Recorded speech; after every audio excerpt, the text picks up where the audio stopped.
क्या कभी आपने ये देखा कि एक प्रोफेशनल इन्वेस्टर अपने पोर्टफोलियो को, अपनी इन्वेस्टमेंट को किस तरह से डाइवर्सिफाई कर लेता है, स्टॉक्स में, बॉन्ड्स में, डेट्स में, रियल एस्टेट में या कमोडिटीज में, गोल्ड सिल्वर में? जी हाँ, एसेट एलोकेशन फंड के जरिए। एसेट एलोकेशन फंड क्या कन्वेंशनल ही होते हैं या इस्लामिक? आज हम इस पे भी बात करेंगे।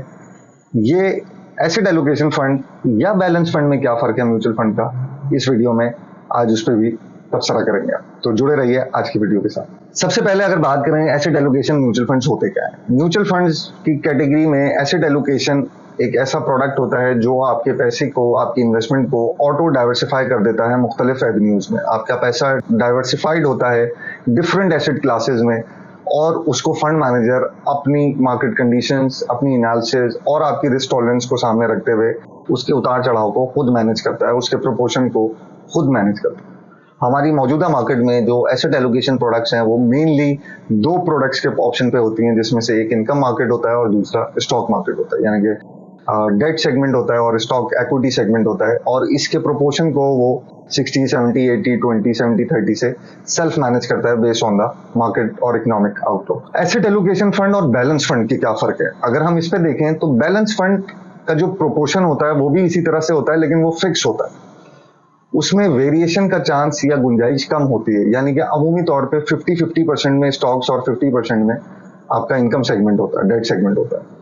ये moderate to high risk investors के लिए कारआमद होता है, क्योंकि उनका कुछ हिस्सा पैसों का, इन्वेस्टमेंट का लो रिस्क में होता है और कुछ हिस्सा उनके इन्वेस्टमेंट का हाई रिस्क में होता है। तो वो खुद ही बैलेंस आउट हो रहा होता है नॉर्मली 50-50%। ऑब्वियसली इसमें फ्लेक्सिबिलिटी कम होती है क्योंकि इसका प्रोपोर्शन अमूमी तौर पे ज्यादा चेंज नहीं हो रहा होता। जबकि यही चीज एसेट एलोकेशन में देखें तो ये डायनामिक होती है, जिसको फंड मैनेजर 60, 70, 30, 80% तक भी मैनेज कर सकता है as per the offering documents या जो भी उस प्रोडक्ट में गुंजाइश फंड मैनेजर ने रखी हुई है। ये फ्लेक्सिबल हुए बैलेंस फंड के मुकाबले में।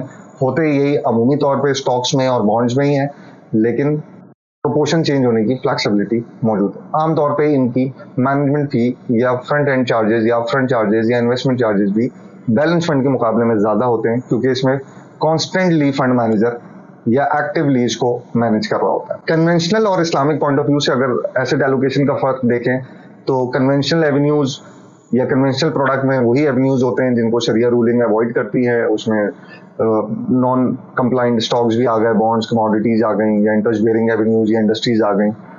वेयरएज शरिया कंप्लाइंट में जैसे सारी शरिया रूलिंग वाली कंपनीज या इंडस्ट्रीज आ गई, एथिकल इन्वेस्टिंग वाली कंपनीज आ गई, या जिनकी इंटरेस्ट बेयरिंग इनकम कम है या नहीं है वो वाली कंपनीज आ जाती। लास्टली अगर बात करें इसमें कौन इन्वेस्टर बन सकता है या किन के लिए आइडियल एवेन्यू होता है एसेट एलोकेशन का, तो वही लोग जो अपनी वेल्थ को लॉन्ग टर्म में ग्रो करना चाहते हैं, रिस्क एपेटाइट उनकी अच्छी है, बिजी हैं, प्रोफेशनल नहीं है, फाइनेंशियल टेक्निकल प्रोफेशनल नहीं है और टाइम नहीं दे सकते, उनके लिए कारआमद है। लॉन्ग टर्म रिटायरमेंट सेवी हैं, अभी आपकी रिटायरमेंट में बहुत टाइम है, इसलिए आप रिस्क ले सकते हैं। आपकी जो मौजूदा इनकम है वो आपको अलाउ कर रही है कि आप अपना सरमाए को इस लेवल पे ले जा सकते हैं कि उस पर रिस्क ले लें।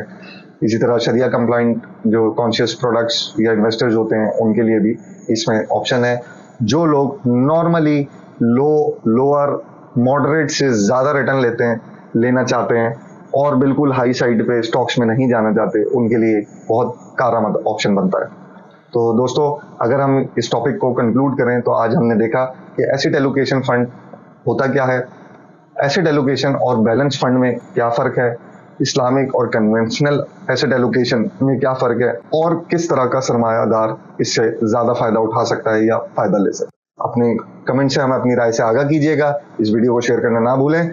फिलहाल के लिए मुझे इजाजत दीजिए, इंशाल्लाह अगली वीडियो में हाजिर होंगे। अल्लाह हाफिज।